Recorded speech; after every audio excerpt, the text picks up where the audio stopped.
Olá pessoal, tudo bem? Tudo tranquilo? Professor Guilherme Corrêa aqui para a gente começar a nossa super revisão pro concurso do TJ Paraná, concurso da magistratura estadual do meu estado, do estado onde eu resido, do estado onde a minha família reside, do estado em que eu trabalho, em que eu leciono, em que eu advogo e em que eu tenho a honra e o prazer de ter uma esposa magistrado. Então, aquilo que você está passando hoje aí, esse friozinho na barriga, essa preparação, eu vi isso muito perto com a minha esposa. Minha esposa é juíza, foi aprovada em 2012, no final de 2012 saiu o resultado, então ela já é juíza aí há mais de 10 anos, está nessa carreira que ela adora, que ela ama e que nós todos temos bastante carinho aqui em casa, obviamente, tá? E por isso, é um grande prazer eu estar aqui fazendo essa revisão para você, que já é meu aluno dos tempos de universidade, já é meu aluno do meu canal do YouTube ou que está vindo pela primeira vez aqui. Ficou lá no YouTube, colocou no Google Revisão TJ Paraná e me conheceu aqui. É um prazer estar aqui. Então, eu sou o professor Guilherme Corrêa e vou revisar os pontos mais importantes para a tua prova agora de domingo. Como é que você sabe que são os mais importantes? Fiz um apanhado aí das últimas provas da FGV, não só para o TJ Paraná, para outros tribunais de justiça também, e a gente extraiu aqueles assuntos mais quentes, tá? Para quem não me conhece, para quem já conhece também, aqueles cumprimentos iniciais com a minha equipe aqui. Esse é o Guibô, é o robozinho que a Gabi fez para mim e deu esse carinhoso nome de Guibô, e ele sempre abençoa vocês.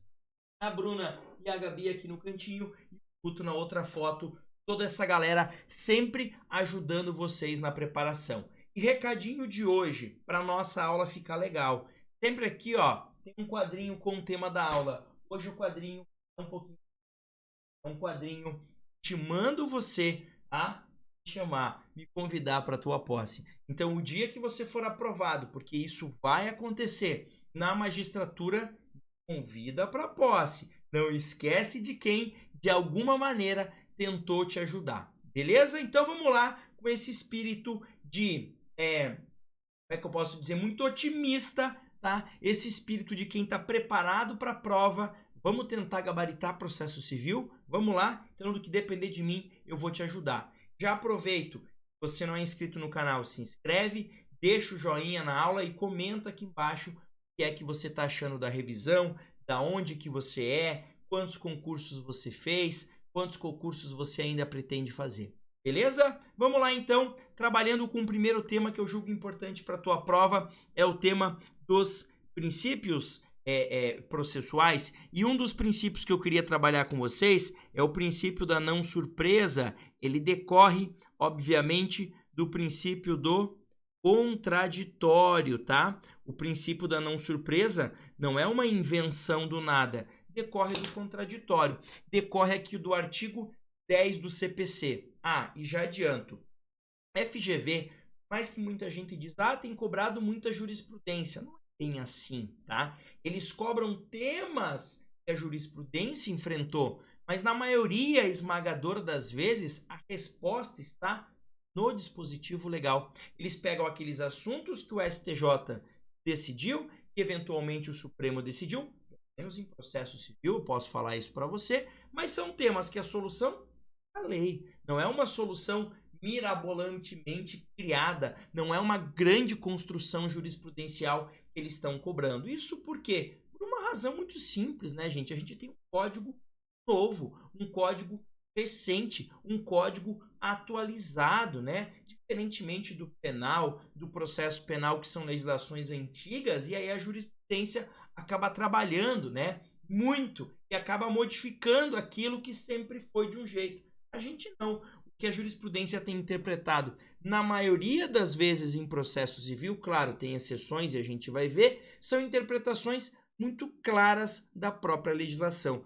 Por isso eu sempre vou pontuar a nossa aulinha aqui com o dispositivo legal. Então vamos dar uma olhadinha lá no artigo 10. Ele diz: o juiz não pode decidir em grau algum de jurisdição com base em fundamento a respeito do qual não se tenha dado às partes oportunidade de se manifestar, ainda que se trate de matéria sobre a qual deva decidir de ofício, ou seja, aquelas matérias de ordem pública. Em resumo, gente, o juiz, na hora de decidir, ele não pode te surpreender. Epa, ele usou um argumento aqui que ninguém tinha debatido isso no processo, ninguém tinha falado sobre isso, de repente ele vem e pau, e fala. Imagine numa petição inicial lá, o autor ingressa com a demanda dele, faz a petição inicial dele, o réu vem e contesta, aí no momento do saneamento ali, do processo, o juiz entende que a pretensão do autor está prescrita. Ele pode reconhecer essa prescrição?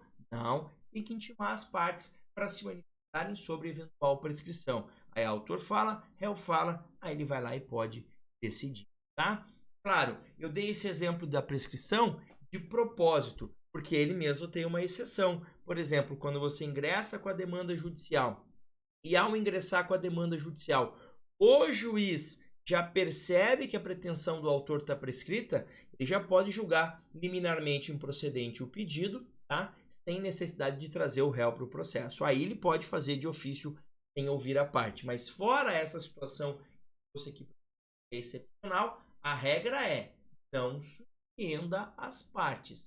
O processo não é um joguinho de surpresa. O processo é tudo aberto, as cartas estão na mesa, todo mundo se manifesta sobre aquilo e aí sim o juiz vai decidir. Beleza? Esse é o primeiro assunto da nossa super revisão, então. Segundo assunto da nossa super revisão, competência, tá? Estou com um palpitaço que vai cair questão envolvendo modificação de competência. É um tema sempre que a gente passa batido na hora que está estudando, não é um tema tão complexo assim. As provas de processo civil da FGV não são tão complexas assim, são provas bem feitas, mas não entram num nível de profundidade muito grande, o que é bom por um lado e ruim por outro, né? É bom por quê? Porque não é tão difícil. Pois é, mas para todo mundo, para o teu concorrente também não. Então é uma prova que você precisa ou gabaritar ou chegar muito perto disso daí, tá? Vamos dar uma olhadinha na questão da modificação da competência. Primeira coisa, olha o que diz o nosso amado artigo 54. Professor, eu não amo o artigo 54. Eu sei, é só uma brincadeira. A competência relativa poderá modificar-se pela conexão ou pela continência. Primeira regra aqui importante, eu modifico competência relativa. Absoluta, necas, não pode, tá? É a relativa que a gente vai modificar. Como que a gente modifica? Olha o que o 54 diz, conexão ou continência. Só cuidado que eu trago aqui uma observação que às vezes passa batido. É possível modificar por cláusula de eleição de foro ou até mesmo pelo fenômeno da prorrogação da competência. Sobre a cláusula, eu não vou me estender aqui, porque a gente vai falar sobre isso na sequência. Sobre a prorrogação da competência é o seguinte, tá? Quando você ajuiza uma demanda num juízo relativamente incompetente, o juiz olha aquilo e, a princípio, ele fica paradinho e fala, eu não sou competente, mas eu não posso falar nada. Eu não posso falar nada. Eu tenho que me segurar. Por quê? Porque a incompetência relativa, regra, não pode ser conhecida de ofício pelo magistrado. Então, ele tem que ficar quieto. Se o réu vem e fala na contestação, maravilha. Reconhece a incompetência e remete os autos ao juízo competente. Lembrando, ele não extingue o processo. Remete os autos ao juízo competente, tá? Agora, se o réu citado, o réu vem, contesta, e o réu não fala nada sobre a incompetência, ocorre o fenômeno da prorrogação da competência. O que é isso, professor? O juízo que era relativamente incompetente torna-se competente para julgar aquela causa. Cuidado, só vale incompetência relativa, tá? Voltando aqui, vamos entender primeiro conexão. Olha lá, a lei traz 55. Reputam-se conexas duas ou mais ações quando lhes for comum o pedido ou a causa de pedir. Maravilha, se eu tenho duas ou mais ações, os pedidos são iguais ou causa de pedir são iguais, beleza, são ações conexas, tá? Qual que é a ideia? O que eu faço com ações conexas, professor? Eu reúno. Qual que é a finalidade de reunir, gente? É básica, é evitar decisões conflitantes. Eu tenho um acidente envolvendo o João e envolvendo a Maria. O João resolveu processar a Maria e a Maria resolveu processar o João. Opa! A causa de pedir é a mesma. Eles estão entrando com ação com base no mesmo acidente de trânsito. Se eu não reúno, qual que é o risco, prof? O risco é eu ter decisões conflitantes. O risco é, no processo 1, reconhecer-se que a Maria é a responsável pelo acidente. No processo 2, reconhecer-se que o João é responsável pelo acidente. Aí não dá, né? A gente quer uma resposta só. Pois é, então a gente reúne, aproveita a mesma instrução, a mesma produção de provas e julga conjuntamente os dois feitos, tá? Agora, cuidado com essa reunião, não é obrigatória, porque olha o que diz o parágrafo 1º do artigo 55. Os processos de ações conexas serão reunidos para a decisão conjunta. E aí vem aquele salvo, né? Salvo se um deles já houver sido dado. Ué, por que não reúne aqui? Gente, é óbvio. Se um já foi sentenciado, eu não tenho mais que me preocupar com o risco de decisão conflitante, porque, concordo? Se um já foi sentenciado e eu reuni com o outro juiz fica até numa situação, né? Pô, pera lá, o cara já decidiu que o João é o culpado no acidente, como é que eu decidirei diferente aqui? Não. Então, se já houve sentença, maravilha. Cada um no lugar, e é o sistema que se vire para resolver duas sentenças que podem eventualmente ser conflitantes. A ideia é que isso se reúna antes do julgamento, tá? Agora, reúne aonde, professor? Reúne no chamado juízo prevento. Prevento, com T de tatu, tá? Quem é o juízo prevento? Onde houve a primeira distribuição ou primeiro ajuizamento, é o primeiro registro da inicial. Em resumo, ingressou a primeira ação, lá é o prevento. Aí, prof, eu gosto sempre de complicar as coisas. Eu sempre crio uns pelinhos em ovos. Então, cria um pelinho em ovo que você quer criar para mim. Não, é que o senhor falou e reúne onde foi a primeira ação. Mas as duas ações foram ajuizadas no dia 28 de novembro de 2023. É? No mesmo dia? É no mesmo dia. Mas na mesma hora? É na mesma hora. No mesmo minuto? É no mesmo minuto. No mesmo segundo? É, não sei. Então não vai ser no mesmo minuto e no mesmo segundo. Tá? Então, se tiver 1 segundo de diferença de uma para outra, esse é o prevento. Ai, mas professor, eu gosto de mirar, eu gosto de pirar. Realmente eu gosto de viajar. Foi no mesmo minuto e no mesmo segundo. Aí como é que resolve? Aí a lei não tem solução. Aí quando você for juízo, você decide. Tá? Mas não pira. Um dos maiores erros de aluno em concurso é o quê? Brigar com a questão. É ficar viajando. É ficar pensando em exemplo mirabolante. Não viaje. Não pense em exemplo mirabolante. Tá? Entenda a regra e segue a vida. Tá? Professor, reúno em várias situações, olha o parágrafo 2º deixando claro para a gente outras hipóteses, o parágrafo 3º, que eu vou reunir, para não ter dúvida, tá? Ah, mas eu tenho dúvida se é conexão mesmo ou não. Não importa. Olha o que a lei diz para você. Aplica-se isso de reunir as causas, tá? A execução de título extrajudicial e a ação de conhecimento relativa ao mesmo ato jurídico. Então, eu tenho uma ação que eu estou executando um contrato e eu tenho uma outra ação que eu estou buscando, sei lá, a nulidade desse mesmo contrato. Reúne, ponto, acabou, tá? Execução fundada no mesmo título executivo. Tem várias execuções baseadas no mesmo título executivo. Reúne. Gente, lembre-se da ideia base da reunião. Eu reúno para evitar decisões conflitantes. Essa é a ideia, tá? E o parágrafo 3º, ele dá um tapa na nossa cara, porque ele deixa claro isso que eu estou falando. Serão reunidos para julgamento conjunto os processos que possam gerar risco de prolação de decisões conflitantes ou contraditórias, caso decididos separadamente, mesmo sem conexão entre eles.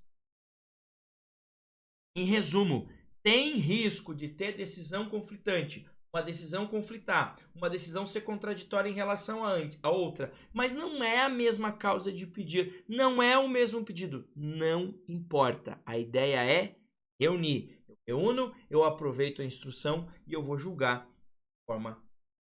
Beleza? Prof, vamos lá. Parte 2 desse tema aqui. continência. Continência é conexão? É uma conexão com plus, uma conexão qualificada, digamos assim. Olha lá o que diz o 56. Dá-se a continência entre duas ou mais ações quando houver identidade quanto às partes e a causa de pedir. Opa, a causa de pedir é a mesma? É. Se a causa de pedir é a mesma, são ações conexas. Plus aqui, que são as mesmas partes. E olha lá, o pedido de uma, por ser mais amplo, abrange o das demais. Tenho duas ações, tá? Que tem identidade em relação às partes e a causa de pedir, mas o pedido de uma abrange o das outras. Ué, se aqui eu tenho um pedido e aqui eu tenho outro, mas esse outro é abrangido por esse pedido, a gente vai dizer que eu tenho uma ação que é a continente, em que o pedido dela é maior e contém o pedido da outra. Se contém o pedido da outra, a outra não é muito necessária. Pois é, eu faço o quê? Eu reúno? Depende. Aqui, cuidado. Pegadinha de prova. Eu odeio esse termo, pegadinha, mas a aluna adora, então tá bom. Pode ser que seja uma pegadinha, pode. Prof, duas ações continentes. Uma, o pedido é maior. Uma está pedindo a nulidade da cláusula 8 do contrato. A outra está pedindo a nulidade da cláusula de todas as cláusulas do contrato inteiro. Ué, se está pedindo para declarar nulo tudo, automaticamente está pedindo para declarar também a cláusula 8, concorda? Beleza, um abrange o outro. Legal, eu reúno? Depende. Aqui a regra do jogo. 57. Quando houver continência e a ação continente é aquela com o pedido maior, pedido que abrange, tiver sido proposta anteriormente no processo relativo à ação contida, contida é aquela que está contida dentro da outra, pedido, tá? Será proferida sentença sem resolução de mérito. Caso contrário, as ações serão necessariamente reunidas. Vamos lá. Primeira coisa, você nunca mais errar esse contido e o continente. Tem aluno que só decora, aí não entende, tá? Mas lembra, continente é maior que continente. Aí eu vou esquecer, não vai. Pensa um continente. Continente europeu, o continente americano, o continente asiático, o continente é algo grande. Legal. Então esse tem o maior pedido. Se ela veio antes da outra, a outra nem devia existir, concordam? Porque isso aqui já faz o que essa vai fazer. Então eu extingo essa daqui. Agora, veio a pequenininha primeiro, prof. Depois veio a grandona. Eu vou extinguir? Não. Se eu extinguir essa, tem pedido aqui que não está sendo analisado por essa. Então eu uno. Então, se a continente, se a maior veio antes, extingo a continente. Se a contida veio antes, aí eu vou reunir para julgamento conjunto. Beleza? Tranquilo? E a quarta hipótese, ou melhor, a terceira hipótese, em que é possível que a gente modifique a competência, é a famosa, é a amada. Eu também não amo, mas ame para prova. É a chamada cláusula de eleição de foro, tá? Cláusula de eleição de foro. Olha lá, as partes podem modificar a competência em razão do valor do território, ou seja, critérios relativos, elegendo foro local, né? Foro é local, eu brinco que foro é local com fórum, né? Porque tem local que não tem fórum, aí não é fórum, onde será proposta ação oriunda de direitos e obrigações. O que é isso? Olha lá, a ideia é a seguinte: você pode, em conjunto com a outra parte, fez lá um contratinho, estipulou lá obrigações e disse: olha, qualquer problema disso aí, eu quero aqui. Por exemplo, contratei lá um pedreiro para fazer uma obra numa casa que eu tenho na praia. Eu tenho uma casa lá no litoral de Santa Catarina. E eu contratei a empresa daqui para fazer uma obra lá para mim. Beleza, tá? E a gente coloca nesse contrato e qualquer problema dessa obra a gente discute. Certo seria discutir lá, a princípio, que é o local da prestação do serviço. Mas a gente optou por escolher aqui. Tá tudo certo? Podemos? Podemos, sem problema nenhum, tá? Agora, professor, a gente escolheu aqui, mas aí o senhor entrou com a ação lá. O réu vai fazer o quê? Ele vai ter que alegar a incompetência relativa do juízo, porque houve uma eleição de foro. E se ele não alegar? Se ele não alegar, fenômeno da prorrogação da competência. O juízo daqui, que era relativamente competente, vai tornar-se competente para julgar. Beleza? Tá? Agora, regrinhas sobre essa eleição. Primeira delas. Número 1. Só produz efeito quando constar de instrumento escrito e aludir expressamente a determinado negócio jurídico. Tem que estar no papel. Bom, se não tiver, não vale. E ela não é geral. Nós escolhemos o Foro de Curitiba para discutir qualquer problema desse contrato de empreitada de obra que nós fizemos, ok? Se você bater no meu carro um dia, não tem nada a ver com isso aqui. Se for uma outra obra, não tem nada a ver com isso aqui. A gente especificou que é sobre este problema específico. Tem que contar nessa nossa clausulinha de eleição de foro, tá? Segunda regrinha. O foro contratual obriga herdeiros e sucessores. Então, a pessoa lá, o meu empreiteiro, vai me processar no meio do caminho. Eu morro. Ai, professor, não bate na madeira. Os meus sucessores são obrigados a respeitar o foro que foi feito pela gente. Tá? Agora, cuidado. Aquilo que eu já disse. O restante do dispositivo traz aquilo que eu já falei.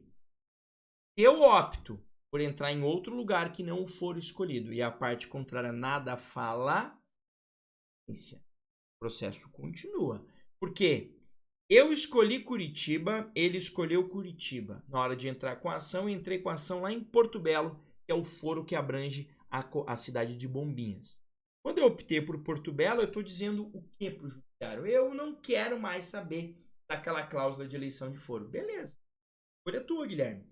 Mas o empreiteiro pode querer manter. Ele alega, beleza. Reconhece a incompetência, remete-se os autos para cá. Se ele não alega, quer dizer o quê? Ele aceitou essa modificação. Belezinha? Tranquilinho? E o último assunto que eu queria ver nessa nossa primeira parte de revisão para essa provinha. Você vai tomar para posse. Se você não me chamar para posse, você vai pegar uma comarca bem ruim. Já tô dando, tá bom? É uma comarca ruim, não sei, né? Número de processo, cidade ruim, sei lá, né? Minha esposa brincava quando eles estavam na carreira, ficava, minha cidade é boa, tem até restaurante japonês, tal. É esses os critérios, era engraçado. Mas vamos lá. Queria falar um pouquinho então sobre capacidade processual e abordar dois pontos. O primeiro deles, nomeação de curador especial, tá? Curador especial. Olha o que diz o 72. O juiz nomeará curador especial, e você em breve vai ser juiz e vai nomear, ao incapaz, se não tiver representante legal, ou se os interesses deste representante, né, colidirem com os do incapaz, enquanto durar a incapacidade. E 2, ao réu preso revel, então cuidado, é réu, preso e revel, 3 características. Bem como ao réu revel, citado por edital ou com hora certa, enquanto não for. Eu quero destacar aqui que muita gente erra. Não basta ser revel. Ponto. Tá? Ele tem que ser revel, citado por edital ou hora certa. Revel, estar preso. Ele foi citado por oficial e permaneceu ao revel, paciência, não tem curador especial. Ele foi citado por correio e permaneceu ao revel, paciência, você não vai ter nomeação de curador especial. Ele foi citado pessoalmente lá em cartório, por termo nos autos, mesma coisa. Ele foi citado eletronicamente e não compareceu, o problema é dele. Então, para o réu revel ter curador especial, é um réu revel citado por edital, por hora certa, ou que está preso. Beleza? Lembrando que a curatela especial, em regra, é exercida pela Defensoria Pública, caso haja Defensoria Pública instalada e para isso, e que ao curador especial eu não aplico o ônus da impugnação específica ou ônus da impugnação especificada dos fatos. Ou seja, o curador especial pode apresentar defesa por negativa geral. Nós, advogados réis mortais, advogados que não somos advogados atuando como curador especial, não podemos fazer isso. Temos que impugnar fato a fato, sob pena de presunção de veracidade. Beleza? E a segunda regrinha, vai cair meia questão. É meia questão sobre o que eu vou falar agora e meia questão sobre nomeação de curador especial, tá? Olha o que diz o 76 do CPC. Verificada a incapacidade processual ou a irregularidade da representação da parte, o juiz suspenderá o processo e designará prazo razoável para que seja sanado o vício. Esse prazo razoável aqui, ó, é uma sacanagem que a FGV pode colocar na tua prova assim, ó, tá? Conta uma historinha e diz que uma das partes não estava adequadamente representada, uma das partes se tornou incapaz, uma das partes não tinha representante quando deveria ter, uma das partes não tinha procuração nos autos quando deveria ter, né? O advogado não tinha poderes de representação, sei lá. Aí ele diz assim, o juiz, nesse caso, poderá dar um prazo de 30 dias para regularizar. Pode, porque é um prazo. Acabou. Ai, professor, mas é que a gente sempre pensa em 15. Sim, é o que normalmente acontece. Mas a lei aqui fala em prazo razoável. 30 dias é um prazo razoável? Me parece que é. Ai, e se ele, professor, lembra que eu sou aquele aluno que gosta de pirar na batatinha e criar pelo em ovo? E se ele falar que o juiz deu um prazo de 365 dias? Ele não vai falar isso. Se ele falar isso na tua prova, cara, não é para você passar. Mas é óbvio que nunca vai falar isso. E óbvio que 365 dias para regularizar a representação não é um prazo razoável, tá? Então ele suspende o processo, fixa um prazo razoável para regularizar. Regularizou, segue a vida. Mas não é isso que eles querem saber de você. Ele vai trazer a situação de que não houve regularização. O que acontece? Olha lá. Descumprida a determinação, caso o processo esteja na instância originária, o processo será extinto se a providência couber ao autor. Como assim, prof? Ué, o problema de representação, o problema de incapacidade é no polo ativo. O juiz suspendeu, mandou ele arrumar, não arrumou, paciente. Extingue o processo sem análise do mérito. E se cabia ao réu? Se o problema é com o réu, o processo é extinto? Não, o processo segue a revelia do réu. É o que está aqui no inciso 2º, tá? E 3, o terceiro será considerado revel ou excluído do processo, dependendo do polo em que se encontre. Se esse terceiro entrou e virou réu, segue a revelia desse. Se esse terceiro entrou no polo ativo, ele é excluído do processo. Se ele é um terceiro professor que não entrou em nada, ele só está ali auxiliando mesmo, é só assistente, beleza, ele é excluído da mesma forma, tá? Susi, agora, isso acontecer em recurso, professor, a consequência é a mesma? Não. Tem um pouquinho de diferença? Tem. Olha o que diz o parágrafo 2º do mesmo 76. Descumprida a determinação em fase recursal perante Tribunal de Justiça, TRF ou Tribunal Superior, o relator 1. Não conhecerá do recurso se a providência couber ao recorrente. 2. Determinará o desentranhamento das contrarrazões se a providência couber ao recorrido. Essa parte aqui, ó, eu fui trocar o slide ali e colei sem querer isso aqui. Esquece isso daqui, tá? O que é isso? Então, lá no tribunal, o tribunal percebe que a parte apelante está com irregularidade na representação. Suspende, chama o recorrente para regularizar. Não regularizou no prazo que ele deu, não conhece do recurso. Acabou. É o recorrido o problema. Suspende, manda regularizar. Não regularizou, desentranha as contrarrazões. Segue com o julgamento do. Belezinha? Tranquilinho? Matamos nossa primeira parte da nossa super revisão pro TJ Paraná. Deixa o teu joinha nessa aula aí e conta. Tá fazendo esse concurso pela primeira, pela segunda, pela terceira vez? Vai ser a última. Estou fazendo pela última vez. Gostei do otimismo. E, não esqueça, chamem para posse, deixa o joia, se inscreve no canal, porque eu vi uma estatística que eu fiquei preocupadíssimo. 78% dos meus alunos não são inscritos aqui. Porra, perdão da palavra, não custa nada apertar no botãozinho. tá bom? Um grande abraço e até a nossa parte 2 da nossa... Valeu, até! Amanhã ela sai, amanhã, tá bom? Valeu!